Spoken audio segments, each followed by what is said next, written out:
I just felt really led to quit my job so that I had more free time to serve here. And so even before I was on staff, I was just here. I was growing in the Lord. I just was wanting to be available to serve more. And so came on staff as the facilities guy, and I would lead worship every once in a while and then clean toilets during the week. And that kind of really grew my heart for the church, right? Grew my heart to look at worship in different ways, look at ministry in different ways, like seeing cleaning as a ministry opportunity rather than just a task that somebody else did. For us as a worship ministry here, we have a language of the stage is an avenue to serve the Lord, not the goal.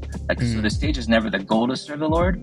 It's an avenue to serve the Lord. And so there are many avenues in the church and outside the church to serve the Lord. It just so happens that if we have the proficiency, the calling and the gifting to do that, we can use the stage as an avenue to serve the Lord. Ian, welcome to the Churchfront Worship and Tech podcast. Hey, so great to be here. Love it. Glad to have you, man. And, before we get into the episode, you're new to our listeners. And so some people might not know you, but go ahead and introduce yourself. Tell them who you are, what you do, what you're up to these days. Yeah. So my name is Ian Dizon. I am a worship pastor here at Calvary Church in Aurora, Colorado. Originally from California, born and raised. Lived there till about 16. And then when I was 16, 17, I joined Youth with a Mission and became a full-time missionary with YWAM, and did that for about 3 years in the Philippines, and then moved to Colorado from there. And I've been on staff here at Calvary Church. I think this is my 16th year on staff. Wow. 18th year part of the church. So been here for a while. Yeah, that's awesome. Tell us about your crew, your family. You married and kids? Been married for 12 years. We have two sons, Andrew, who is 22 this year, and Ezra, who is 5. 5. And both of them adopted. We adopted Andrew when he was 12 as 30-year-olds. And Ezra has been with us since the day he was born. So I love it. Big gap between 22 and 5, but yeah, learning how to parenting every day. Dude, I'm not in the same boat having adopted, but just every day I feel like I'm learning massive lessons on how to parent. Yeah. So yeah, awesome. Well, yeah, I love hearing just your background in the YWAM situation. So talk to me and share with our listeners, what was the catalyst that brought you to Colorado? Like, you grew up in California, you kind of joined Youth with the Mission, and then what ended up transitioning you out to the great state of Colorado? Yeah, so I came out from the Philippines, having been in mission work for 3 years full time, because my sister was having her first kid, and I just felt like it was time for me for a transition out of YWAM, and really feeling called to be more part of a local church body. And so she was having her first kid. Both her and her husband at the time were going to school full time and working full time. And so I came as the uncle babysitter who came to help kind of just watch my first niece. And then I ended up working part-time at Blockbuster, and and then working part-time also at a Filipino church that was here locally as well. So I did that for a couple years. Blockbuster, man. Dude, if you are a worship leader and you didn't work at Best Buy, Blockbuster, or Apple, I feel like you're not actually qualified for your job, right? True. Yeah. It's like a prerequisite for it's almost like earning your stripes, if you will. You got to work retail. It ages you as well. It ages you depending on which place you worked at. Yep, absolutely. Man, that is so funny. So then how did you step into Calvary? I mean, that's a pretty, working part-time at a Filipino church, part-time Blockbuster. What was the transition like into kind of, because I'm assuming you stepped into a full-time role there at Calvary Church there in Aurora? Yeah. So I left my part-time position with that Filipino church, wasn't doing really well in my life. grew up going to Calvary Chapel in California. And so when I started to kind of get back into going to church, get back into, just having a really solid relationship with the Lord, my sister was coming here at the time. And so it just felt like a really good fit. Pastor Ed, who's our pastor at Taylor, he just sitting under Bible teaching at week in and week out, just really started to kind of change what my life looked like, changed what my spiritual life looked like. And so I think it was about a year before I even started serving here. So there was a different worship leader at the time. So I just it was a lot of healing for me, a lot of growing for me. So I sat for like a year, just wanting to grow as a man, wanting to grow as a believer. And so it was really good for me to have that year where I didn't do anything, didn't lead worship, didn't serve, just grew. Yeah. Yeah. And So that's kind of how it started. it makes it so much sweeter. I mean, I think not everybody has this privilege or this opportunity, but doesn't it make it sweeter when you love and have gotten that experience as a church attender, to heal, to rest, to sit under the preached word, to sit under, healthy leadership, and then Yeah. you step into a leadership role and you're like, I know what value this brings for people. Yeah. I know how nourishing to the heart, how balming it is, if you will, for the people out there to be sitting under, healthy leadership, to just be led, to be fed. Like, it kind of reframes, your perspective as you lead worship even. Yeah. And for me, like I didn't come on staff as the worship leader. I came on staff as the facilities guy. So I came Mm. on staff as the custodian. Um, and some guys made fun, like they made a little name tag that said Custode Ian. And It's good. because I really just felt like at the time in the season of life that I was in, I was single. I was working as a dialysis tech in a company here. I just felt really led to quit my job so that I had more free time to serve Mm. here. And so even before I was on staff, I was just here. Like I was growing in the Lord.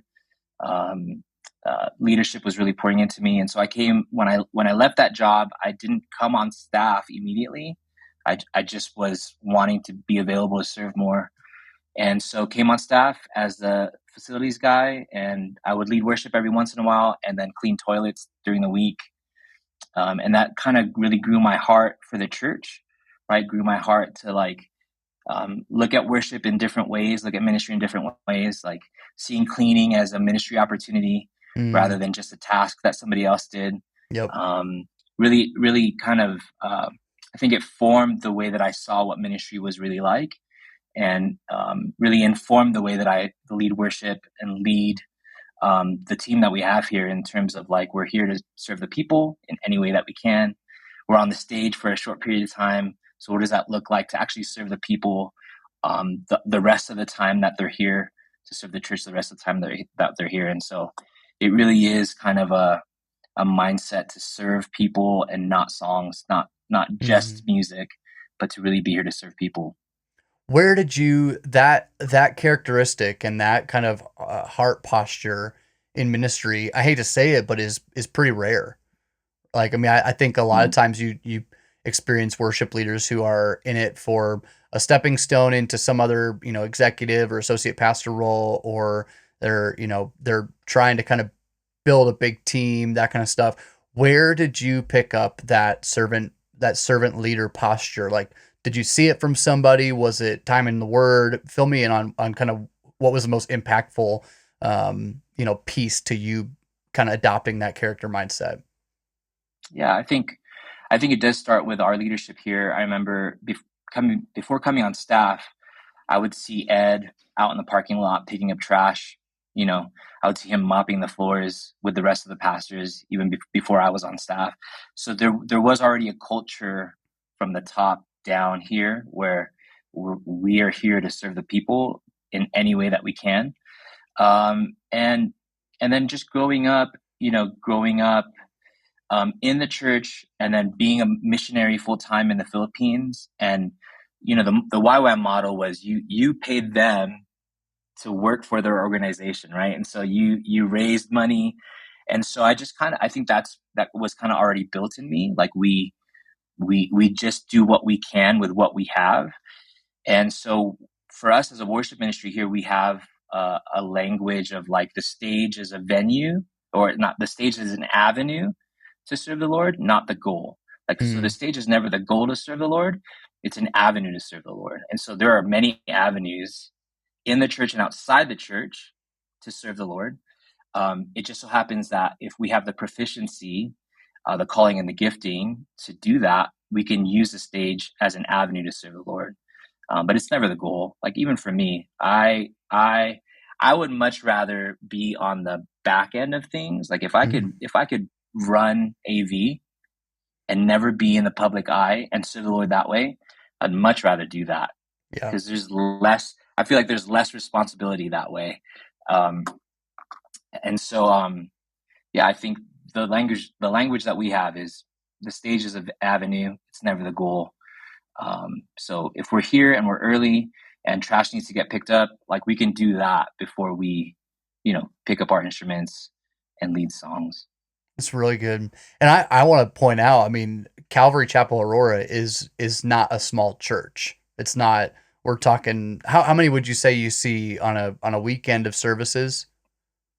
Yeah, so we have 3 services. So we have a Saturday night and 2 Sundays. So we're probably around 2,700 to Yeah. maybe 3,000 in a weekend. Yeah. Yeah, I bring that up just to say, like, anybody who might be hearing the story about Pastor Ed picking up trash might think, well, yeah, like my pastor picks up trash, and it's really easy, I think, for a small team or a small staff of a small church to kind of everybody joint links arms and kind of helps one another Yeah, out, takes care of those things. But as your church gets bigger, I think it's more normative to see the leadership kind of outsource those tasks, if you mm, will, and then not be involved in kind of those more what we would see as more humble, jobs or sure. tasks there. So the fact that Pastor Ed is a humble servant, and I've heard that from you know, dozens of leaders in the area. His Mm, reputation goes before him in the sense of a humble servant of God. So I think it's transcending into his staff, and we see that in even the things that you've said today. So yeah, definitely a mark of healthy leadership, healthy systems is when you see it from the top down. It's a trickle down effect. How people act and behave. So I'd love to hear just more about your team there. I mean, tell me about your team and talk to me about the size and style and things like that. People who you serve alongside. What's it like there at Calvary Chapel Aurora? yeah, it's fun. I'll say that the first thing, it's fun. We've really tried to build a sense of community with our team.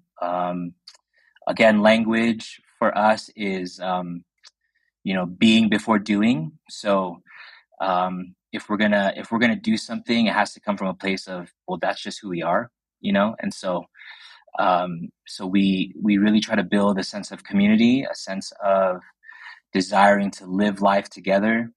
um, being the size church that we are, that can get lost because Mm, there's so many people. And the way that we have our teams, we don't have it sectioned off where this team only plays with these people. We've taken kind of the harder route in terms of like scheduling, and so every week it could be a different group of people who haven't served with each other for months. yeah. But I think I really love the community aspect of that, where they just get to know each other. We all get to serve together. On the music side, that becomes a little bit harder because you're not used to playing with the same people every week. But I do love the community aspect of that. Being Filipino, like having that background in my life where it's just so much community, so much about the people that you spend time with, live with, do life with. Um, uh, that's a huge aspect for us as a ministry team. I mean, the Lord's blessed us with really great musicians, proficient musicians, really great people that just love the Lord and want to serve Him, want to serve His people. So we have goals as a ministry team, but ultimately the goal is, one, to serve the Lord, two, to serve His people, and then three, really to just serve one another. in the lives that we're living.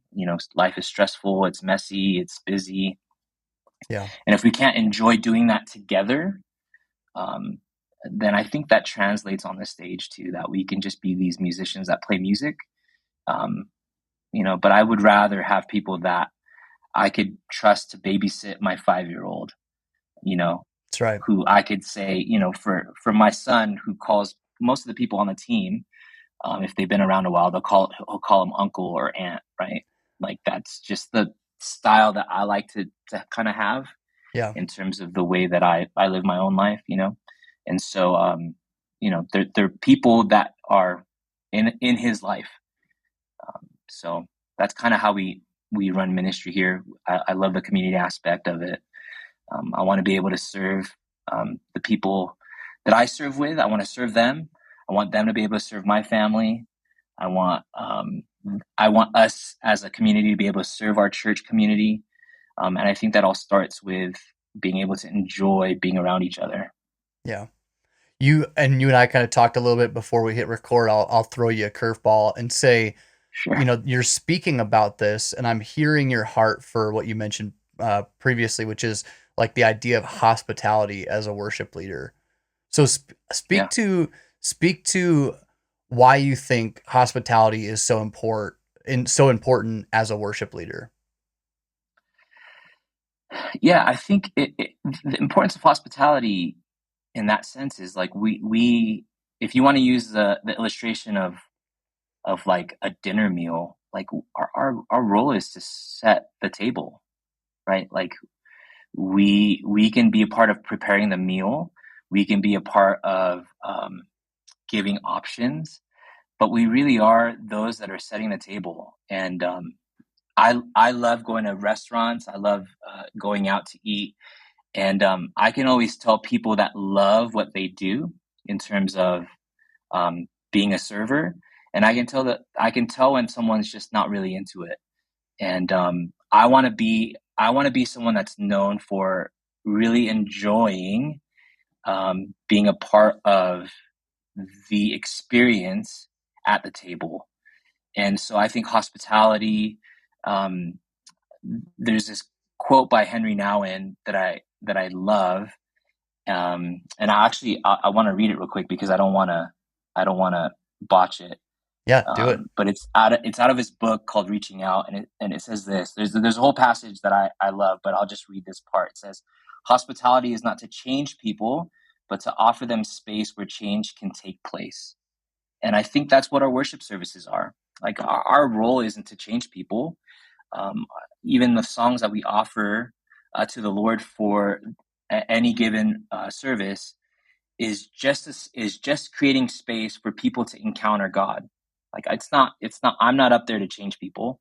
Um, I'm there to create an atmosphere or to offer a space where they can meet with God and allow God to change them through that experience. And so I view our worship ministry a lot like just being a part of a hospitality team. Like we're there to serve people. We're there to set the table, to offer a course to them. But it really is God who's going to give the meal. He's going to give them what is needed, what's needed for change, what's needed for um, heart change in their own life. What we're there to do is kind of be a server to kind of work with the Lord in terms of offering what God wants to do in their life. And so that's kind of how I view hospitality. It isn't to change people out of what we do. It's to just offer a space and a place where God can bring that change. And I think I would say this, what's hard about a lot of church culture is we often feel like it's our job to create change in people's lives. Mm-hmm. And it's not. We can't do it in and of ourselves. It is God's job to do that. And our job as our job in creating a space is to allow God to use that space to bring that change. It's not my job to win someone over to the Christian faith.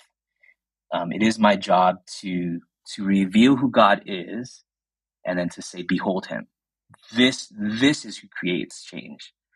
Um, and that's always my aim. That's always my goal, to kind of curate a set list that will do that.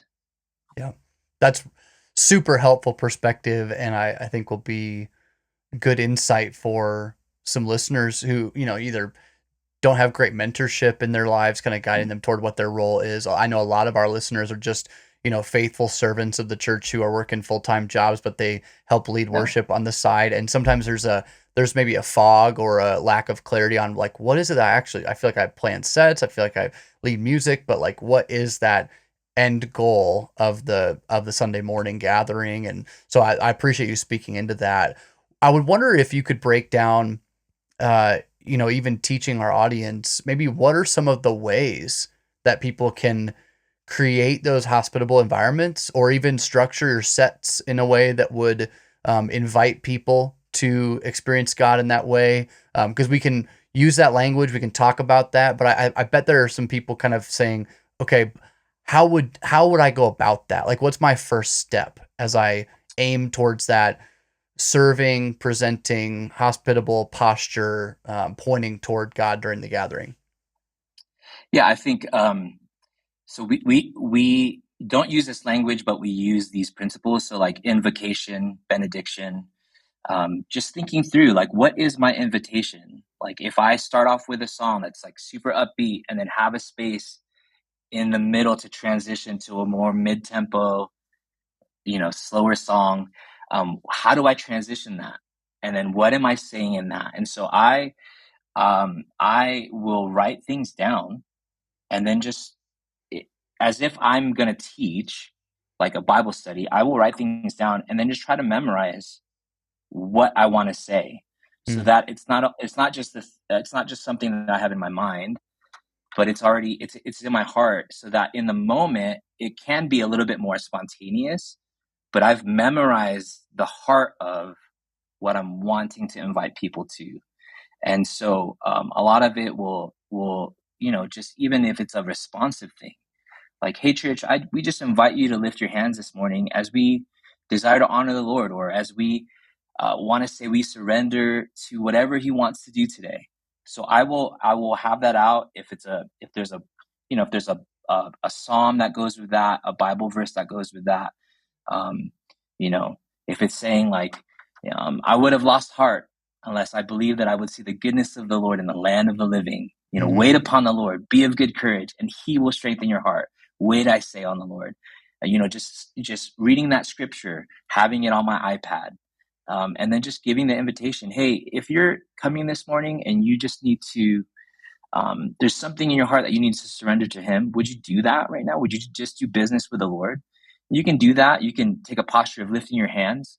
So we just invite you, take that posture, lift your hands. You can, inviting people to be a part of what your worship services is so important. And when you invite people to take a posture, I think it also alleviates this spectator kind of thing, where it's like, well, we're up Mhm. here and we're playing these songs, and you just stand out there and you can participate if you want. But I think if you start using the language of, hey, I invite you, or hey, would you consider what has transponded this week? Yeah. When you just consider all those things, can you respond with gratefulness? Can you respond with gratitude? You know, um, and I think songs that we're singing today will help to inform what those invitations are. Yeah. And so I think it just takes a little bit of time.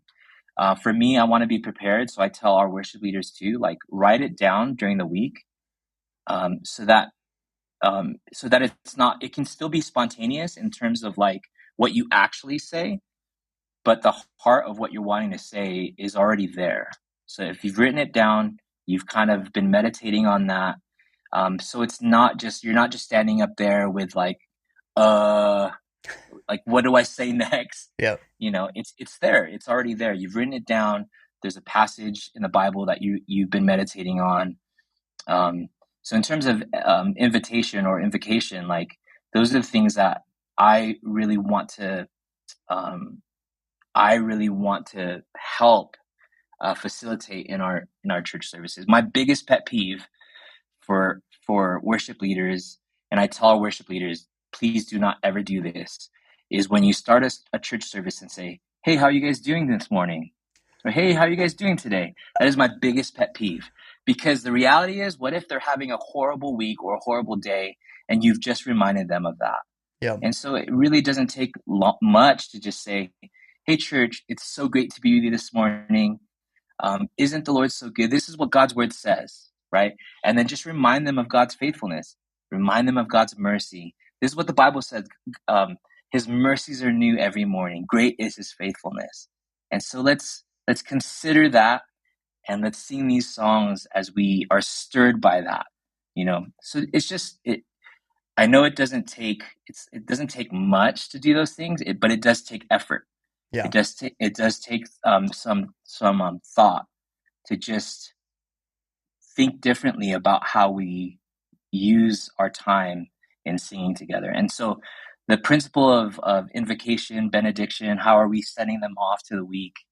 How are we reminding them that God loves them as they head into their week?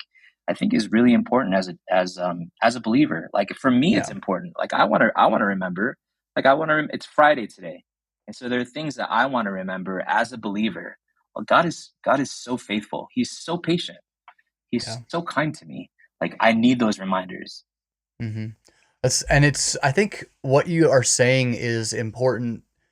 I think for the audience too, to know that it's good not only for your believer who's in the room to be invited to ponder, to reflect, to remember, God's faithfulness even amidst maybe a more challenging week, but it's also those moments of invitation are also great for non-believers who are in the room for the first time, or they're asking the questions of the faith, or they're in that place because of an invitation of somebody else, for you to continue to invite them and show them this is the way of the kingdom, right? This is what we do as believers, is remember the story of God who rescued us from the dominion of darkness into the kingdom of light. And now here's how we live, and we respond in worship, we respond in gratefulness, we respond in going and being on and living our lives on mission. And like all those things I think are important for both as worship leaders, for us to have the perspective that it's not just for the church, it's not just for the body of believers, but it's also for the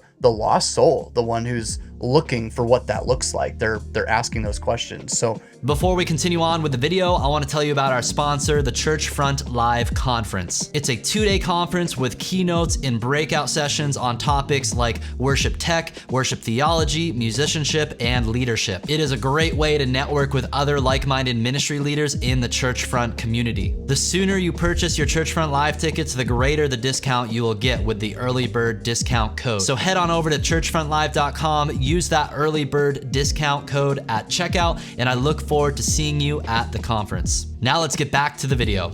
As you coach your team, how are you, one of the most challenging things I think is how are you guiding them to both prepare and be ready for kind of some spontaneity or some in the moment? Because I think you mentioned it, like writing down and really meditating in your heart on those kind of specific things that you want to use to prepare your services. But then how do you coach your worship leaders on leveraging the moment, for lack of a better term? If they sense God doing something, do you have any kind of stories or experience on guiding them through that process?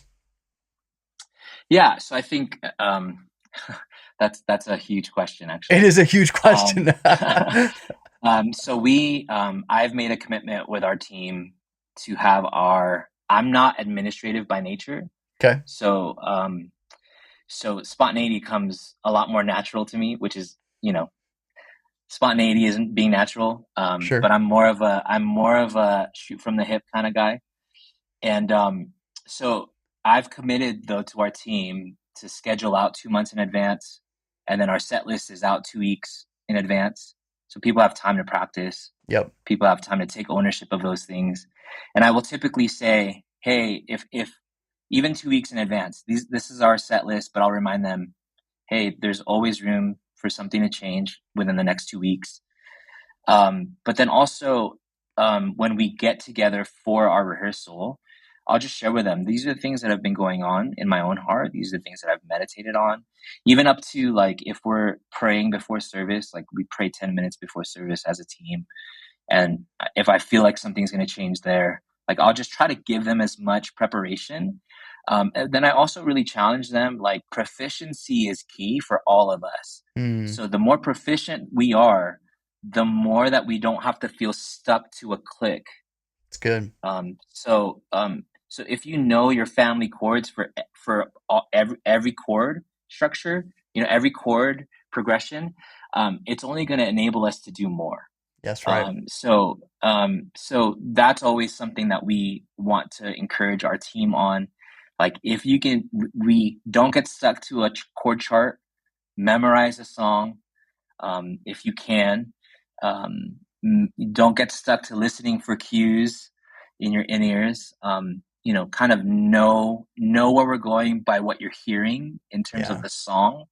I feel like if you serve with me for a good period of time, I'm pretty predictable if I'm going to change a structure in the song. People can kind of tell where I want to go. And so there is a rhythm, I think, of spontaneity, but also planning. Like I don't want our team to always feel like they're on their heels trying to figure out where I want to go. So I do want to honor that, where we will have structure, but we also want to give space to the spontaneity. There have been times where on our midweek, where we have led, we've led for 15, 20 minutes songs, and then Ed will come up and be like, I just feel like we're supposed to worship the rest of the night. And then we don't have anything prepared. And so that means that team has to be really intentional about listening and just being ready. Right. And, or it's, Saturday nights where we have a Saturday night service where that feels a little bit more flexible. And so, I thrive on spontaneity. I thrive on the idea of like, God can do anything he wants to do in these services. But I've had to kind of be a little bit more assertive in terms of planning and prepping for our team, just so that they feel really confident going into our services, that there is a plan. It's not just shoot from the hip. It's not just, we have a plan, we're going to execute that plan, and then we can leave space. Like we can always leave space for God to change things, because oftentimes he does. Like not every service is the same for us. So we have 3 services on the weekend. Every service is different, whether it's delivery or whether we added a chorus or we kind of changed the structure.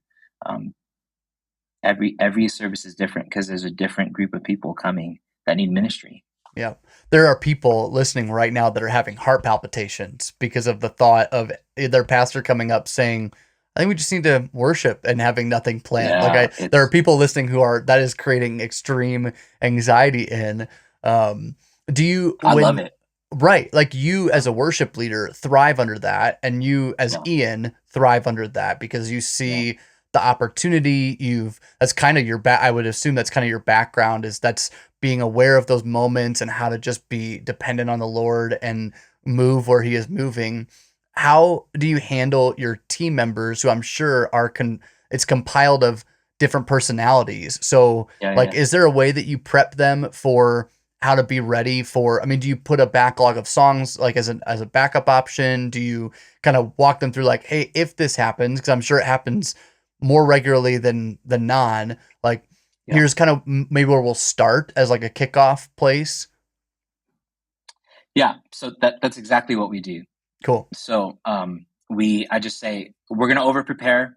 Yep. And then if we don't do these songs, the worst thing is that you've spent time to prepare for those songs. Right. Like that's I'm sorry we didn't play them, but at least you learned them. At least you got more familiar with them. So there is this idea of there are most of the time if we do 4 songs or 5 songs on a weekend, we'll have 6 songs on our planning center outline. So there is a sense of like we will over prepare, but there is a real sense of like I tell them on the onboarding, that initial meeting, where if they want to serve here at this church, I will be very candid with them and tell them, listen, this is just how I'm wired. I am a way more laid back person than I would say a lot of the pastors here. And so, which isn't a bad thing or a good thing. It's Right. just how I'm wired. So I'm just different that way. And then I will tell them, you have to be able to know that at any given moment, I might change a song. And if you're not proficient enough, that doesn't mean you can't serve. It just means you have to be ready for that. And so Mm-hmm. I for the team, I will tell them, like, I don't want you up there guessing. So if it literally is, if you're up there and you don't know what key I'm in, just don't play, and then just worship the Lord. Like, just, use that time to worship the Lord off your instrument. Even if it's just me up there having to lead in that moment, I'll do it. And we have to leave room. Please leave room for that. Yeah. And then if there's things where it's like, I'm always open to hearing from my team for them to tell me hard things. Yeah. Because I want this to be a co-laboring thing. So they know that they can share with me, hey, that, like, to help me better prepare, you could have done this. Then I'll say, like, oh yeah, I could have done that. You're right. And so hopefully I can kind of do that moving forward. So hopefully my team knows, I think most of the team knows, that they can just share those things, even if it's hard, because we're collectively trying to do the same thing. Mm-hmm. Like, I don't want it to just be me and then, hey, come follow me. Like, we're doing this together. So even during rehearsals, like, we'll practice through a song, and if it doesn't feel right, or if there's something feels off, I'll just open it up and say, hey, what can we do here? What do you guys think? What are you guys thinking? Or do we just need to change the song? Do we just need to get rid of this song and do a different song that we're super comfortable with? Because there it feels like there's something missing here. Yeah. That's so, man, I love hearing you paint the picture of how that functions, because to me, it covers both sides of the coin of saying, we're going to be flexible and we're going to be open and we're going to be laid back and we're going to be willing to go where we need to go, but we're prepared. Like, we've got, you have organized your ministry in a way that you've got people scheduled with enough time, and you've got the material, kind of, at least the bulk of the material, prepped in enough time to provide that opportunity to kind of dip into the moment, if you will. Like, I think a lot of people assume, or they're running ministries that are quote unquote spontaneous and unstructured, but they're not organized or prepared on the back end. And so then it just kind of feels like a little bit chaotic, and people maybe aren't as prepared to, like, serve adequately, because they just, it's kind of like a Saturday night, things are thrown together and there's no prep, and then they wonder why there's not the opportunity to really live in the moment and follow God where he's leading. Well, you've done the work of saying, okay, if I reverse engineer the problem or the goal, and saying, we want to be flexible. If we want to go here, we've got to have some backup songs. We've got to have the team kind of know when they're scheduled so that they can prepare some of the songs and be ready. So I just love hearing that kind of imagery, that the painting of the ministry, because I think that will click some of the light bulbs on for some folks who are striving for that. So thanks for just giving us some insight in that. Yeah, I think it's I kind of mentally, because I'm not administrative by nature, like, I have to really focus on those things. And what I've learned is that if I can do the back end work, it actually opens up my life for more spontaneity, or for, like, interruptions. Like, if you serve in any capacity with church, with responsibility, that there are things that you didn't plan that happen and they need attention. Like, my first time here at church, I was just sharing this with our staff.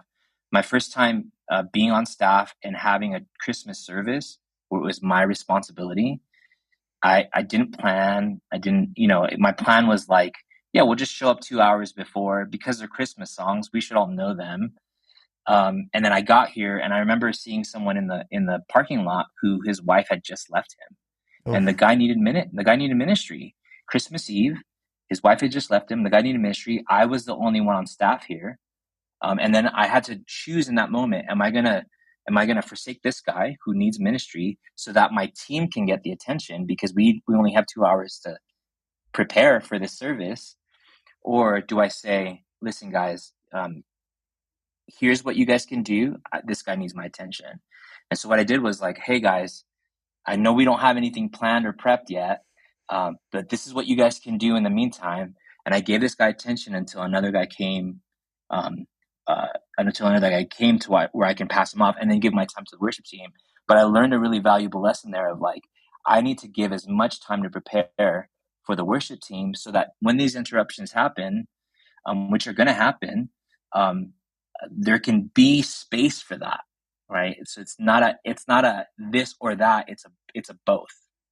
That's just an incredible insight, and I want listeners to hear that you're like self-admitting, I'm not administrative, and you're not staying there though. You're saying it's going to require harder work on my end to do the administrative work, to figure it out, to prepare on the back end so that I can be freed up to kind of live into my giftings and my skill sets. Yeah. What I'd be curious is to know, just from somebody who is, you're self-declaring that you're not administratively gifted. So what are some of the tools or systems that you have in your life as a ministry leader that help you kind of stay on track with that organization to your ministry? Yeah. So Planning Center is a huge one. That's a huge administrative tool for me. And then I have this calendar on my desk. Like it's like super analog where I have to write everything in, but every day when I go in there, I see like, okay, this is what's going on. This is what's going on this week. This is what's going on this day. It's just a tool to help me. I use voice memos to kind of remind me of things. And then I have super administrative people around me so that if there's something that I'm not thinking about, because I do oversee worship ministry here. I also help oversee our singles ministry leaders. Mm-hmm. And then I do a lot of the events here at the church. So I oversee a lot of the events that happen here at the church. And so it takes a lot of administrative people to come alongside of me to help with those things. And then I've just kind of gotten into a rhythm of like, at the beginning of June, I sent out something on Planning Center and just say, hey, I'm going to start planning for July and August. So if you haven't blocked out your dates, please block out your dates. And so by, the second week of June, I'm scheduling for July and August. And so I've just kind of gotten in that rhythm. But it's not what I'm not thinking administratively all the time. It's just, I have these reminders, these tools that are set up. Same with email. It used to be where I would open my email and there's like 500 unread messages. And I'm like, I can't do this anymore. Just close the laptop and go to bed. Yeah.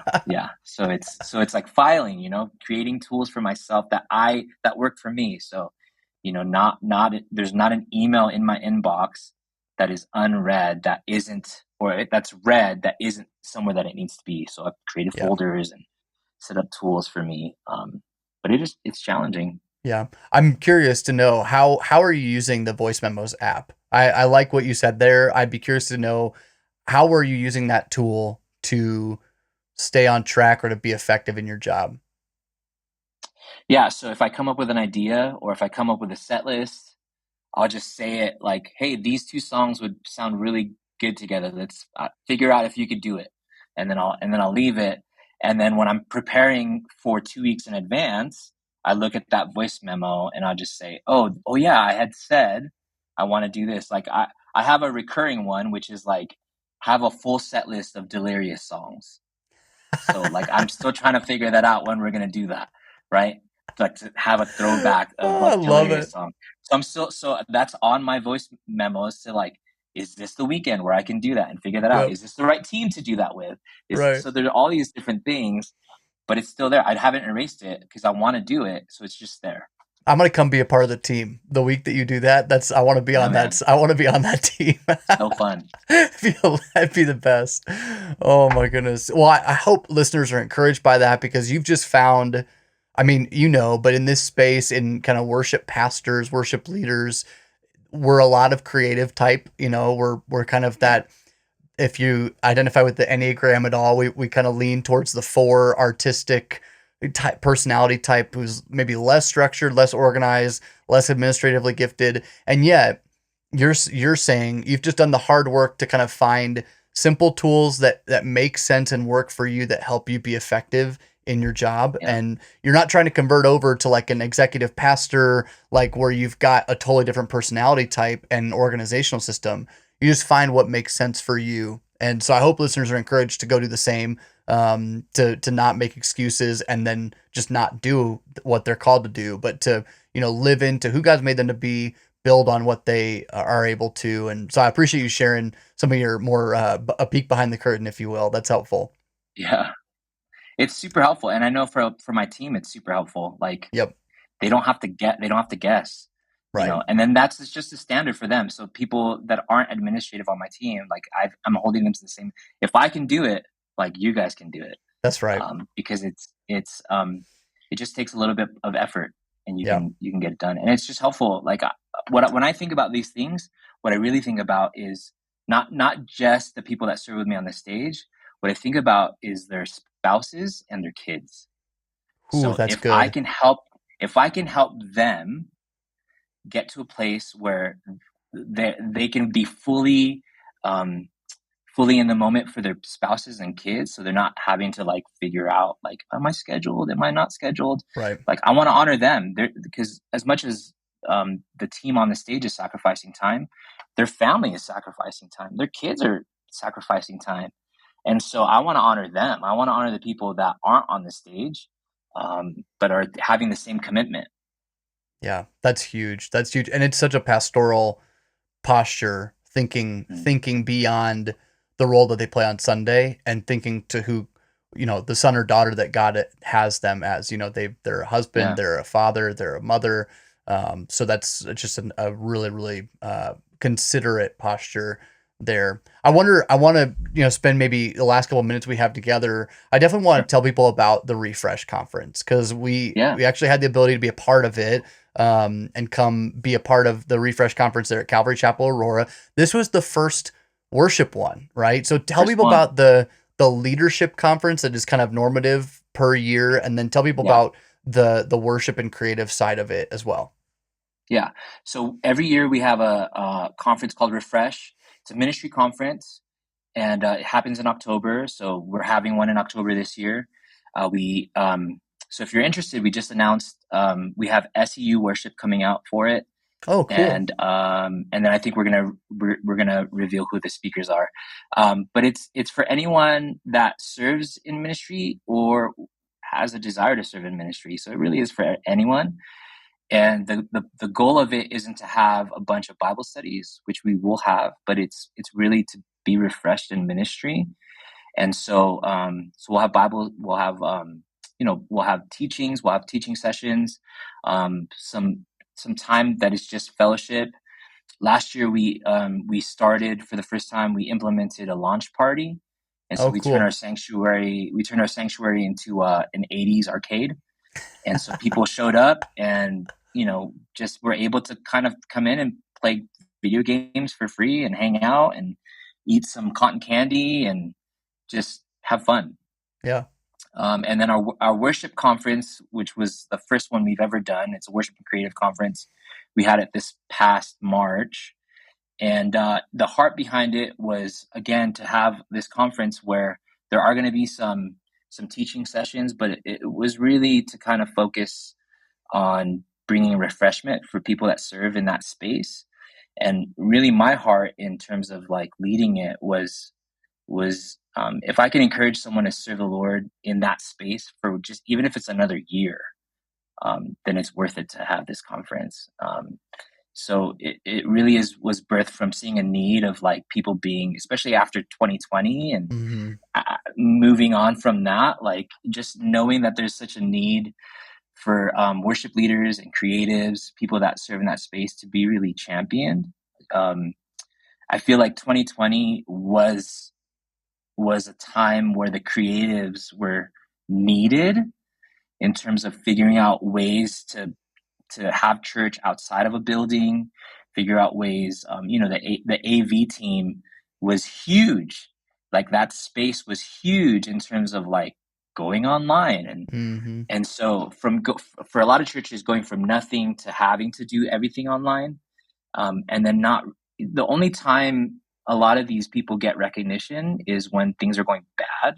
Right. So the only time a sound guy really gets attention is when the sound's bad, or the only time someone that's doing pro presenter is, getting attention is when the lyrics are off or whatever. And so just having a space where that's really championed and really saying like that there is such a great need for these people in the church ministry.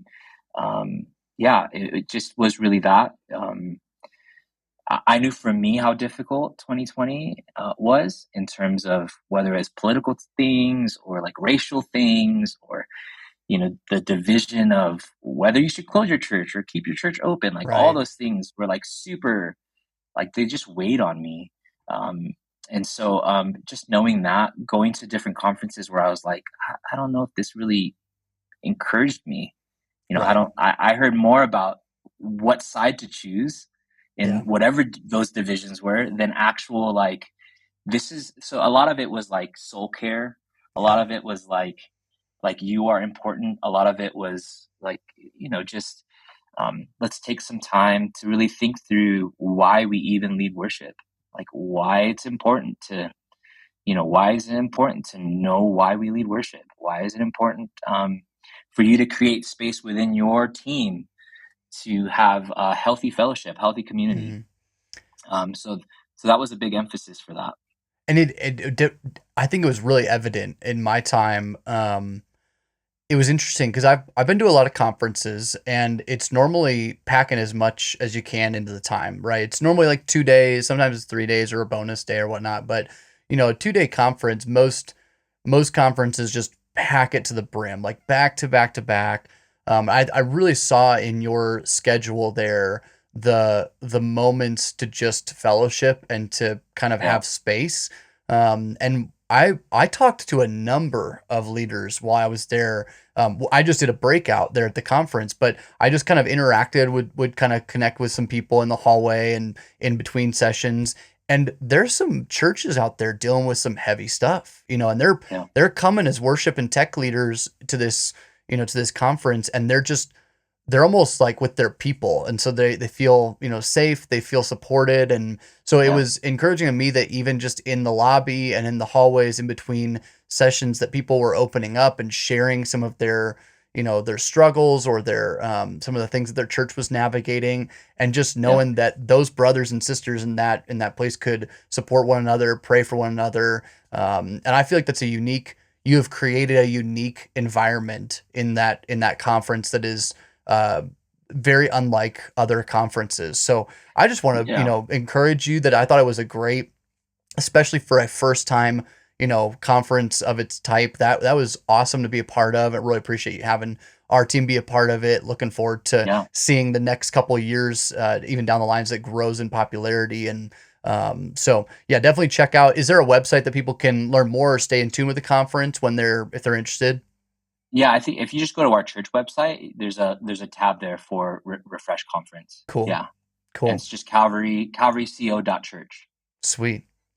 I'll put the links in the show notes of the episode so people can go grab a hold of it and keep up to date on speakers and dates and things like that. So Ian, where's the best place for people to connect with you? If they're, they learned something today, do you mind kind of sharing? Do you have social media? Do you have a place that they can get connected? Yeah. So, all my social media, it's the same handle. Ian is overrated. That's my handle for everything. Ian is overrated. I love it. Yeah. That's a great one. We'll link to it in the show notes so people can reach out if they want to check you out. For that conference, for that Refresh conference, I actually did a breakout on like the what was it called? Like, attention in the tension, right? So like, how do we create these hospitable spaces within our worship services? So if anybody wants a link to that, or they want my notes for that, they can reach out to me. That'd be awesome. We appreciate you sharing that. Well, Ian, it's been awesome to have you on the show. Thanks for joining us, for sharing your insight. It'll be super valuable for our audience, and I'm sure they'll walk away better leaders because of it. So thanks for making some time for us. Yeah, appreciate being here, man. So good. Appreciate you guys.